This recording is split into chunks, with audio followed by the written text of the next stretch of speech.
హరి ఓం మహాగణాధిపతయే నమః మహావిశ్వక్సేనాయ నమః. మాతృదేవో భవ, పితృదేవో భవ, ఆచార్యదేవో భవ. మనం ఈ యొక్క త్రిమతాచార్యుల వారు శంకర రామానుజ మధ్వాచార్యుల వారు వారి యొక్క వేదాంతత్వం తెలుసుకుంటూ శంకరాచార్య వారిది ముగిసిపోయి రామానుజాచార్య వారి దాంట్లోకి వచ్చాం. ఇప్పుడు మరి మనం 25 భాగాలు అయిన తర్వాత 26వ భాగంలోకి వస్తున్నాం. 26వ భాగంలో రామానుజాచార్య వారి యొక్క తత్వం ఏంటో తెలుసుకుందాం. ఆయన చెప్పే విధానం తత్వం ఏమిటి, విశిష్టాద్వైతం అని అనుకుంటే తెలుసుకున్నాం మనం. ఈ విధంగా మనం చూసినట్లయితే గత భాగంలో ఈ తత్వమసి అనే దాని మీద మనం చర్చించుకున్నాం. ఈ తత్వమసి అనే దానిలో చూసినట్లయితే ఈ యొక్క తత్వము చెప్పిన దాంట్లో ప్రధానంగా వచ్చేటువంటి విషయం మనం ఆ బ్రహ్మం నీవే అయి ఉన్నావు అని, జీవాత్మ పరమాత్మ భేదం లేదని గట్టిగా చెప్పారు అద్వైత సిద్ధాంతకర్తలు. అయితే మనం మరి అలా అయినప్పుడు మరి వారికి నీకు భేదం లేనప్పుడు నువ్వు పరమాత్మ ఎందుకు కాలేకపోతున్నావు? మరి కాబట్టి పరమాత్మ నుండి శక్తియుక్తులు నీకు రావటం లేదు అంటే పరమాత్మ వేరు నీవు వేరు అని విశిష్టాద్వైతం చెప్పబడింది. కాబట్టి దేహం అంతా, దేహంలో పరమాత్మ ఉన్నాడు, జీవుడు ఉన్నాడు, నువ్వు జీవుడివి. అట్లనే పరమాత్మ వేరే ఉన్నాడు, ఆయన సర్వశక్తివంతుడు, ఆ సర్వశక్తివంతుడు నువ్వు కాదు సుమా అని విశిష్టాద్వైతం చెప్తుంది. ఈ విధంగా మనం తత్వమసి అనేటువంటి విషయాన్ని మనం గత భాగంలో దాన్ని డిస్కస్ చేసాం. కాబట్టి పరమాత్మ చేత సృష్టించబడిన విశ్వంలో నీవు కూడా భాగమే సుమా అని విశిష్టాద్వైతం చెప్పబడింది. కాబట్టి తత్వమసి అని అనుకున్నాం. తర్వాత ఇంకా సృష్టి విషయంలో కూడా రామానుజుల కాలం నాటికే మరి ఆ సృష్టి గురించి అనేకమైనటువంటి ఈ వాదోపవాదాలు వాటి మీద కూడా ఉన్నాయి. రామానుజుల కాలం నాటికి సృష్టి ఎలా జరిగిందనే విషయం కూడా అనేక సిద్ధాంతాలు ప్రతిపాదించారు. దానిలో జైమిని జైమిని న్యాయ దర్శనంలో కూడా ఈ కణాదుడు ఉన్నాడనమాట. ఈ కణాదుడు వైశేషిక దర్శనంలో కూడా ఈ పరమాణువులు ఉంటాయే, వాటి యొక్క సంయోగం వల్ల అంతకు ముందు లేని వస్తువులు ఉత్పన్నమవుతాయని, మరి అలాగే ఈ పరమాణు సంయోగం వల్ల అంతకు ముందు లేని విశ్వం మరి ఉద్భవించిందని వాళ్ళు సిద్ధాంతకర్తలు చెప్పారు. దీని ఏమంటారంటే ఆరంభవాదం అంటారు. దీనికి ఇంకో పేరు కూడా ఉంది, పీలుపాకవాదము అంటారు. ఇక పీలువులు అంటే అణువులు, పీలువులు అంటే అణువులు అనమాట. వీళ్ళు ఏంటంటే ఈ వాదంలో ఉన్న వాళ్ళని తార్కికులు, సత్కార్యవాదులు, అసత్కార్యవాదులు అంటారన్నమాట. అంటే ఏంటి, ఇక వీళ్ళని ఈ యొక్క అణువుల గురించి వాళ్ళు వాదిస్తూ ఉంటారన్నమాట. అణువులతో ఏర్పడింది ప్రపంచం, కాబట్టి దానికి ప్రత్యేకంగా సిద్ధాంతం ఏం లేదు, అణువులతో ఏర్పడింది ఈ యొక్క సృష్టి మొత్తం అని వాళ్ళు చెప్తుంటారు. ఇంకా తర్వాత సాంఖ్యులు అంటారు, వాళ్ళు నిరీశ్వరవాదులు అంటారు. వీళ్ళకి ఎవరంటే ఆద్యుడు అంటే ద్రష్ట ఎవరంటే కపిల మహర్షి. వీళ్ళు ఏమంటారంటే ప్రకృతి పురుషుల సంయోగం వల్ల మరి యొక్క ప్రకృతి ఉందే, ఈ మూల ప్రకృతి పరిణామించింది, పంచభూతాత్మకమైనటువంటిది అంటే పంచభూతాలతో కూడినటువంటి విశ్వం ఏర్పడిందని వాళ్ళు వాదిస్తారు. అయితే ఇంకేమంటారంటే ఉన్న వస్తువే పరిణామం చెందిందని చెప్తారు వాళ్ళు. కాబట్టి వీళ్ళని సత్కార్యవాదులు అన్నారు. కాబట్టి పంచభూతాలు, ప్రకృతి, వీటిలో మార్పు చెంది ఏ విశ్వం ఏర్పడింది కానీ ప్రత్యేకంగా ఎవరు లేరయా దీంట్లో అనేటువంటిది వాళ్ళు చెప్పుకుంటారు. అయితే మరి ఇంకా మట్టి ఉపాదాన కారణం అంటే మెటీరియల్ కాజ్ అనుకున్నాం మనం, కుమ్మరివాడు నిమిత్త కారణం, కుండ కార్యం ఎఫెక్టు, దీని సత్కార్యవాదం అంటారు. వేదాంతులు బ్రహ్మం చెప్పేటప్పుడు వేదాంతులు ఏమంటారు, బ్రహ్మం విషయంలో ఏకమేవ అద్వితీయం అని వేదం చెప్పినట్టుగా ఒకటిగా ఉన్న తానే అనేకత్వం పొంది నామరూపాత్మ విశ్వాన్ని ఆవిర్భవింపజేశాడు అంటారు. అయితే ఇందులో ఉపాదాన కారణ నిమిత్త కారణం రెండు పరమాత్మే. అంటే ఇక్కడ ఏంటంటే కుమ్మరివాడు తయారు చేసేటువంటి వాడు, కుండ, మట్టి, మూడు కనపడతాయి మనకి. ఈ ఎఫిషియెంట్ కాజ్ అనేది నిమిత్త కారణం కుమ్మరివాడు, ఎఫెక్ట్ ఏంటి, కుండ కార్యం, కుండ తయారవటం, మట్టి దానికి ప్రధాన కారణం. అంటే ఇక్కడ ఏమవుతుందంటే ఇవన్నీ కూడా ఏకమేవ అద్వితీయం, ఒకటే అనేక రూపాలుగా పొందుతూ వచ్చింది చేసి ఆ మట్టితో అనేకమైనటువంటి మనం మరి అనేకం యొక్క వస్తువులు చేసుకుంటున్నాం. కాబట్టి మట్టి ఇది విశ్వాత్మ రూపం, విశ్వం నుంచి ఆవిర్భవించింది అని చెప్తూ దీని ఉపాదాన కారణం, నిమిత్త కారణం రెండు పరమాత్మే. అంటే ఆ మట్టి ఆయనే, ఆ వస్తువులు ఆయనే, ఆ తయారు చేసినవాడు పరమాత్మే అని చెప్తారు వాళ్ళు. అయితే మరి తర్కంతో వాదించే వాళ్ళు ఉంటారు, తార్కికులు అంటారు వాళ్ళు. వాళ్ళు ఏమంటారంటే అణువులే ఉపాదాన కారణము, పరమాత్మ నిమిత్త కారణం అంటారు వాళ్ళు. రెండు కారణాలు ఒకరే అయి ఉండటం అసంబద్ధం అని వీరి వాదం. ఇప్పుడు రెండు కారణాలు కూడా మరి వాళ్ళే తయారు చేస్తారు, వాళ్ళే అణువులు, వాళ్ళే ఆయనే అన్నీ అంటాం కూడా వాళ్ళు ఒప్పుకోరు. అంటే అందుచేత మరి ఈ వేదాంతులు అంటే వేదాంతం సంబంధించిన వాళ్ళు తార్కికవాదులు వీళ్ళంతా కూడా సృష్టి కార్యంలో పరమాత్మ ప్రమేయం ఉన్నంత వరకు మాత్రమే ఒప్పుకొని పరమాణువాదాన్ని తిరస్కరిస్తారు. ఏంటంటే ఇంకా సాంఖ్యులు ఏమంటారంటే, అంటే బౌద్ధం ఆ సంబంధించినటువంటి సిద్ధాంతకర్తలు కూడా వాళ్ళంతా ఏమంటారంటే పరిణామవాదం కూడా దోషభూయిష్టమైందని చెప్తారు వాళ్ళు. దాంట్లో చాలా దోషాలు నేను చెప్తారు వాళ్ళు. అయితే ఇక్కడ ప్రకృతి జడ పదార్థం అని, జీవుడికి జ్ఞానం ఉన్నా అది స్వల్పంగా ఉందని, అంతేగాక అతడు కర్మచేత బంధించబడిన వాడు అంచేత ఇద్దరికి కూడా సృష్టి కార్యం చేసే శక్తి లేదు అని చెప్తారు వాళ్ళు. అంటే ఈ యొక్క ప్రకృతి కానీ జీవుడికి కానీ ఇద్దరికి కూడా సృష్టి కార్యం చేసే శక్తి లేదంటారు. సర్వసముద్రనే కర్త ఒకడు కావాలి, అతడే పరమాత్మ. ఆయన ఇష్టం లేనిదే సృష్టి అసంభవము. అయితే ప్రకృతి విశ్వంగా పరిణామం చెందుతున్నంత వరకు కూడా సాంఖ్యము వేదాంతులకు ఆమోదయోగ్యమే. వాళ్ళు కేవలం ఈ యొక్క దీని మీదనే ఉంటారు వాళ్ళు, ఈ యొక్క ప్రకృతి మీదనే ఉంటారు వాళ్ళు. ఎందుకంటే ప్రకృతి అనేది మొత్తం ఉద్భవింపజేసింది, అణువుల ద్వారా ఏర్పడింది తప్ప వెనకాల ప్రమేయం పెద్దగా లేదు అని వాళ్ళు చెప్తుంటారు. అందుకే మనకు చాలా చోట్ల కూడా చాలామంది కనిపిస్తుంటారు ప్రకృతిని ఆరాధిస్తున్నాం మేము అంటారు. ప్రకృతిని ఆరాధించడం ఏంటయ్యా అంటే, మరి ప్రకృతి ద్వారా అన్నీ వస్తున్నాయి కాబట్టి మేము ప్రకృతిని ఆరాధిస్తాము, ఇంకా మిగతా మేము పట్టించుకోమని ప్రకృతి ఆరాధకులు ఉంటారు. వాళ్ళు ఈ గ్రీనరీ ఇవన్నీ కూడా ఆరాధన చేస్తూ ఉంటారు. కాబట్టి మనం ఈ ప్రకృతి సంబంధమైన వాదంలో వాళ్ళు ప్రధానంగా ఉంటారన్నమాట. కాబట్టి ఇంకేమంటారంటే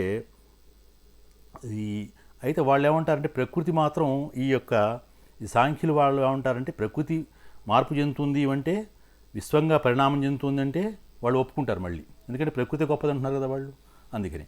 కాబట్టి వాళ్ళ వాదం అది. ఇక శంకరాచార్య వారు ఏం చెప్పారంటే బ్రహ్మము మాయ అంటే ప్రకృతి ఆయన ఉద్దేశంలో, శంకరాచార్య వారి ఉద్దేశంలో బ్రహ్మము మాయ అంటే ప్రకృతితో చేరి సగుణ బ్రహ్మంగా మారి సృష్టి కార్యాన్ని తన యొక్క కోరిక విషయంగా చేస్తాడు భగవంతుడు అని చెప్పారు ఆయన. కాబట్టి ఇక్కడ బ్రహ్మం అంటే ఏమనుకున్నాం మనం, భగవంతుడే కానీ ఆ యొక్క రూపం ఇక్కడ పెడతాడు, సృష్టిలో విశ్వంలో పెడతాడు ఆయన వేరే చోట ఉంటాడు అనుకుందాం.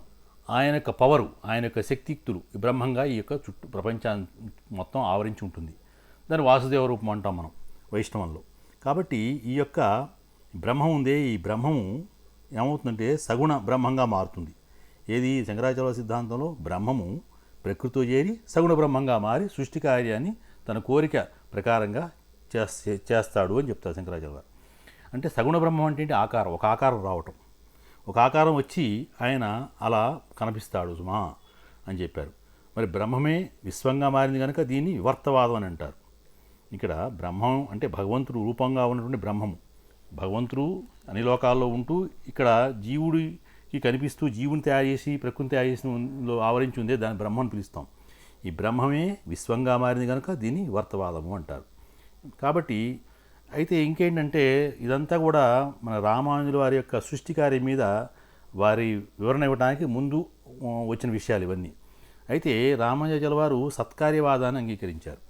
సత్కార్యవాదంలో మనం ఏంటంటే అద్వైతంలో జీవులు అనుభవంలోకి రాని కర్మానుభవానికి మాయ ప్రేరేపించగా సృష్టి జరిగిందనే శంకరవాదాన్ని రామానుజుల వారు అంగీకరించరు.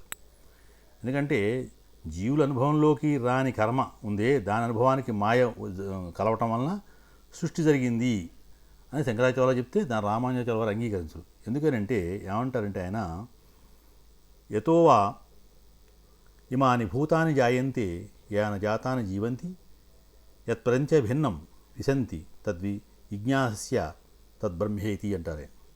దేనుడి జీవజాలం పుట్టి దేనివల్ల వర్ధిల్లి అభివృద్ధి చెంది చివరికి దేనిలో లయమవుతుందో దేనిలో కలిసిపోతుందో ఆయనే పరమేశ్వరుడు, లక్ష్మీపతి అయిన శ్రీమన్నారాయణుడు. ఆయనే సృష్టి స్థితి లయాల కారకుడు. అయితే మరి ఆయనలో మరి సత్వ రజోతమో గుణాలు ఉన్నాయి. ఇవన్నీ కూడా అనేటువంటి ప్రాకృతమైన గుణాలు మాత్రం ఆ నారాయణలో లేవు. కానీ జీవులందరిలోని గుణాలు ఉంటాయి కూడా. కాబట్టి అంచేత ఈ భగవంతుడు ఉన్నాడే ఆయన త్రిగుణాత్మకమైనటువంటి అంటే సత్వతమరోజోగుణాలమైనటువంటి మూల ప్రకృతిని ఆధారంగా చేసుకొని తన వీక్షణ మాత్ర సంకల్పంతో సృష్టి కార్యాన్ని చేస్తున్నాడు. అంటే తను చూస్తూ ఉన్నాడు, వీక్షించుకుంటూ సంకల్ప కార్యం సృష్టి కార్యం చేస్తున్నాడు. ఆయనే స్వయంగా ఈ సృష్టి కార్యాన్ని తన కోరిక ప్రకారంగా చేస్తున్నప్పుడు విశ్వం సత్యం కాదు, మరి మిథ్య అనేది ఎలా ఒప్పుకోవాలి మనం? ఆయన ఇష్ట ప్రకారంగా ఆయన కావాల్సినప్పుడు ఆయన మలిచి చేసుకుంటున్నాడు కదా, దాన్ని మిథ్యని ఎలా చెప్తారు? కాబట్టి మిథ్యని చెప్పడం కుదరదు అంటారు రామానుజుల వారు.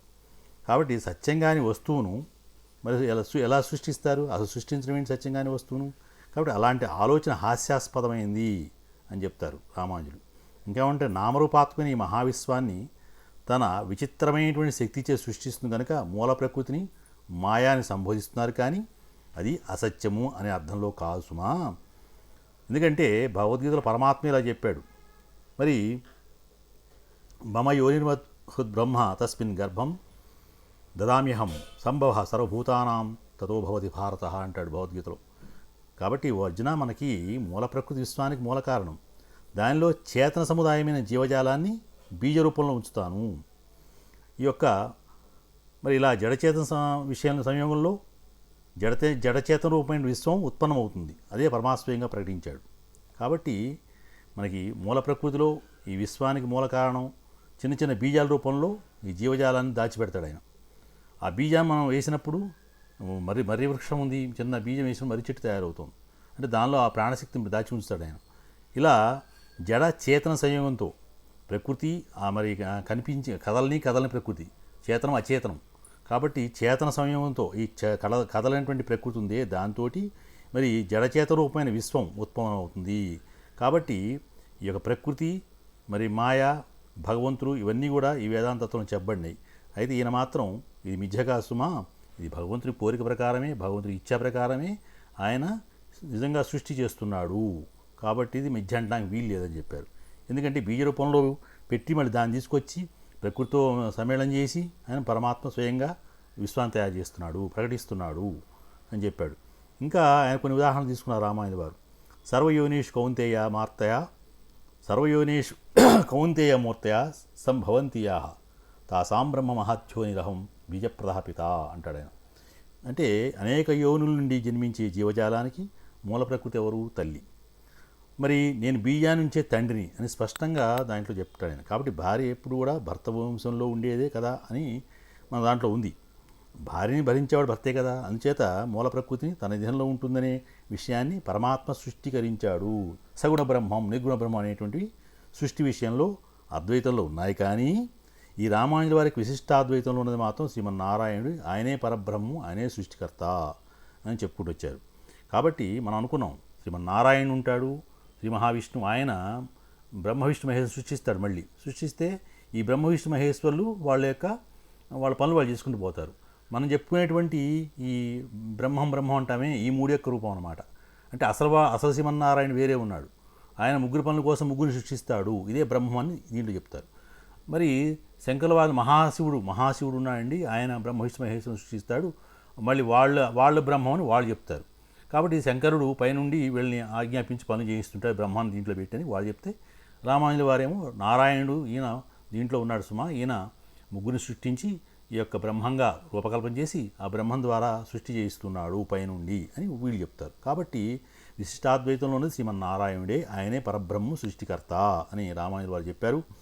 ప్రకృతి పంచభూతాలుగాను జీవజాలంగాను సృష్టిస్తున్న సమయంలో అనేక వికారాలు పొందుతుంది. అంటే మనం ఒక విధంగా చేతనాచేతన విశ్వంగా మారినప్పుడు అది స్థూలావస్థ పొందని చెప్తూ ఉంటారు.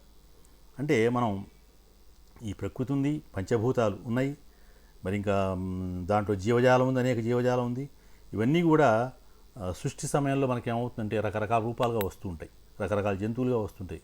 కొండలు, గుట్టలు, మైదానాలు, చెరువులు, సముద్రాలు, అడవుల్లో జంతువులు, చిన్న జంతువులు, పెద్ద జంతువులు, ఇవన్నీ కూడా రకరకాల వికారాలు పొందుతూ రూపాలతో వస్తుంటాయి.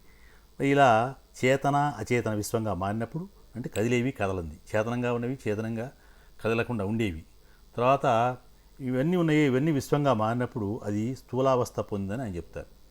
అంటే ఇవన్నీ మొత్తం కలిసి వికారాలు పొందినవి, చేతనాచేతన అవస్థగా ఉన్నటువంటివి, ఈ ప్రకృతిలో ఉన్నటువంటి జీవజాలం, పంచభూతాలు ఇవన్నీ కూడా మరి విశ్వంగా మారినాయి. కాబట్టి అది అప్పుడు ఏమవుతుంది? స్థూలావస్థ పొందింది. అంటే అది చాలా పెద్దగా సూక్ష్మావస్థ స్థూలావస్థ పెద్దగా రావటం జరిగింది అంటారు. సృష్టి లయమైపోయింది అనుకోండి, ఈ వికారాలను ఏమైపోతాయి, ప్రకృతి తన నిజస్థితి సూక్ష్మావస్థకు చేరుకుంటుంది. అప్పుడు భగవంతుడు ఆయన మర్యాక మీద పవళించి ఉంటాడని, ఆ భగవంతుడు ఒక్కడే ఉండి తను మొత్తం చుట్టూ కూడా జలం నీళ్ళలో ఉండి ఉంటాడు, ఏముండవు అంటే సూక్ష్మ రూపంలో ఉంటాడు భగవంతుడు. ఆయనే మొత్తం వ్యాపించుకుంటూ పోయి ఈ చెట్లు, జీవాలు, అడవులు, చెట్లు మొత్తం ఈ సృష్టి అంతా ఆయన వ్యాపిస్తాడు. కాబట్టి వాసుదేవుడు వసించి ఉన్నవాడు, అన్నింటిలో కూడా వసించి ఉన్నాడు. విష్ణువు వ్యాపించి ఉన్నటువంటి వాడు విష్ణువు అని అక్కడ. కాబట్టి ఇక్కడ ఇలా వ్యాపించి ఉండిపోయి పెద్దగా అవుతాడు, లయమైనప్పుడు చిన్నగా అయిపోతాడు. ఇది స్థూలావస్థ సూక్ష్మావస్థ అని మనకి విశిష్టాద్వైతంలో రామానుజ వారు చెప్పి ఇలా వివరించారు. కాబట్టి ఎలా స్థూలావస్థ పొందింది చెప్పారు ఆయన. మరి సృష్టి లయమైపోయింది అనుకోండి, ఈ వికారాలు కూడా నశించిపోతాయి. తర్వాత ఏమైపోతుంది, ఆయన చిన్న బీజంగా చిన్న పరమాత్మగా ఆకు మీద పడుకుంటాడు. కాబట్టి బీజం లాంటి వాడే ఆయన ఎదిగాడు అనుకోండి, మొత్తం ప్రపంచం అంతా వస్తుంది. అందరూ కూడా మరి దిక్పాలకులుగా నవగ్రహాలు అన్నీ కూడా, ఆకాశం అన్నీ కూడా వచ్చేస్తాయి, పంచభూతాలు ఇవన్నీ కూడా వస్తాయి అని చెప్పారు. అట్లా సూక్ష్మావస్థ నుంచి స్థూలావస్థకి, స్థూలావస్థ నుంచి సూక్ష్మావస్థకి నడుస్తూ ఉంటుంది ఈ యొక్క సృష్టి విశ్వం. కాబట్టి జీవుడు కూడా శరీరాన్ని ఉపాధిగా తీసుకున్నప్పుడు మరి స్థూలావస్థలోనూ ఉంటాడు, తర్వాత శరీరం వదిలిపెట్టిన తర్వాత సూక్ష్మావస్థలో ఉంటాడు. కాబట్టి అంటే మనకేమవుతుంది, మనం చిన్న బాలుడుగా పుడతాడు, తర్వాత బాలికగా బాలుడుగా చిన్న జీవిగా పుడతాడు, తర్వాత పెరిగి పెద్ద అవుతూ ఉంటాడు, శరీరాన్ని పోషిస్తాడు, శరీరం ఛిద్రమై వృద్ధాప్యం, తర్వాత లయం అవుతుంది. ఆ విధంగా వెళ్ళిపోతుంటాడు. అట్లా స్థూలావస్థ సూక్ష్మావస్థ, పిండంగా రావటం, పెద్దవాడిగా మారటం, ఇదే జీవితం, జీవన గమనం, జీవనయానం, ఇవన్నీ కూడా జరుగుతాయి. ఇలా ఇవన్నీ జరిగిన తర్వాత ఇవి కొన్ని సంవత్సరాలు జరుగుతూ ఉంటే అదొక కల్పం, కొన్ని కల్పాలు జరిగితే కొన్ని యుగం, కొన్ని యుగాలు జరిగితే కొన్ని 4 యుగాల తర్వాత మళ్ళీ లయం, మళ్ళీ పరమాత్మ రావటం. ఇలా ఎన్నో మనకి కల్పాంతాలు జరుగుతున్నాయి, కల్పాలు జరిగినాయి, ఇలా జరుగుతూ ఉన్నాయి. కాబట్టి ఈ సృష్టి పరిమాణ క్రమం ఇలా ఉంటుంది సుమా అని మనకి రామానుజుల వారు చెప్పడం జరిగింది. ఇంకా ఏమంటారంటే, ఈ జీవజాలం ఉంది ఇదంతా కూడా పరమాత్మకు శరీరం అని చెప్పుకున్నాం. అయితే విశిష్టాద్వైతంలో జీవులు పరమాత్మకు శరీరులని ఇదివరకు చెప్పుకున్నాం. అయితే మనం ప్రళయం సంభవించినప్పుడు పరమాత్మ శరీరమైనటువంటి చేతనాచేతన ప్రకృతి సూక్ష్మావస్థలో ఉండి పరమాత్మకు లీలానుభూతిని కలిగించలేదు. కాబట్టి అప్పుడు పరమాత్మ తన క్రీడానుభవానికి సృష్టి కార్యం చేస్తాడు. మరి సృష్టి భగవంతుని లీలైనప్పుడు జీవులను కొందరిని సుఖాలను అనుభవించేవారు గాను, కొందరిని దుఃఖపడేవాడు గాను ఎందుకు సృష్టించాడు అంటే, దానికి భగవంతుడి బాధ్యుడు కాదు, మానవ పుట్టుక కర్మానుసారమే జరుగుతుంది. కాబట్టి ఆయన కార్యం జీవులను సృష్టించడం, వాటిలో జీవాత్మ ప్రవేశపెట్టి జ్ఞానము చైతన్యం ఇవ్వటం వరకే ఆయనకు ధర్మం. తర్వాత పరమాత్మ సూక్ష్మ చేతనాచేతన అవస్థ నుండి స్థూల చేతనాచేతన అవస్థకు చేరటం సృష్టి. అంటే చిన్నవాడి నుంచి పెద్దవాడి వరకు, చిన్న ప్రపంచం, ఆయన చిన్న శిశువు నుంచి పెద్ద శిశువు ఎదిగిపోయి ప్రపంచం విశ్వాలు తయారు చేయటం, ఆ విధానానికి వెళ్ళిపోతాడు పరమాత్మ. అందుచేత కారణము కార్యము రెండు కూడా ఆయనే అంటారు రామానుజులు. కాబట్టి స్థూలావస్థలో ఉన్నప్పుడు ఈ యొక్క జీవులన్నీ కూడా, ఈ ప్రకృతి అంతా కూడా ఆయనలో సూక్ష్మంగా ఉంది, కనపడకుండా. మనం ఒక మర్రి చెట్టు విత్తనంలో మర్రి చెట్టు అంతా దాగి ఎలా ఉందో, అది వేస్తే మర్రి చెట్టు ఎలా పెరిగి పెద్ద అవుతుందో, ఆ భగవంతుడు కూడా పెరిగి పెద్ద అయిన తర్వాత మరి ఇవన్నీ ఆయనలో వస్తాయన్నమాట. ఇవన్నీ వచ్చి ఏమవుతుందంటే, ఆ దాగి ఉన్నాయి కదా, ఈ జీవులు దాగి ఉన్నాయి, జీవులు కర్మలు దాగి ఉన్నాయి, ఎవడే పాపాలు చేశాడు, పుణ్యాలు చేశాడు, ఎవడి చరిత్ర ఏమిటి అని అన్నీ ఆ క్యాసెట్లో ఉంటాయి. ఆ క్యాసెట్ ఆయనలో ఉంటుంది. ఆ చిప్పు, మనం అనుకునే చిప్పు ఆయనలో ఉంటుంది. ఆ చిప్పును కనుక మనం కంప్యూటర్లో పెడితే మొత్తం ప్రపంచం వస్తుంది. అట్లనే ఆయనలో చిన్న చిప్పు ఉంటుంది.